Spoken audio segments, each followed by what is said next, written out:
અને હવે વાત કરીએ ગુજરાતના કચ્છ જિલ્લાની।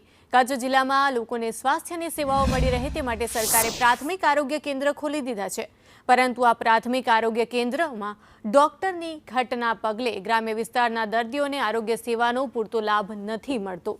જિલ્લામાં 5 સબ ડિસ્ટ્રિક્ટ હોસ્પિટલ છે, 16 સામૂહિક આરોગ્ય કેન્દ્રો છે, 79 પ્રાથમિક આરોગ્ય કેન્દ્ર પણ છે અને સાથે સાથે 15 અર્બન સેન્ટરો પણ કાર્યરત છે કે જેમાં 260 MBBS મેડિકલ ઓફિસરની જગ્યા સરકારે મંજૂર કરી છે।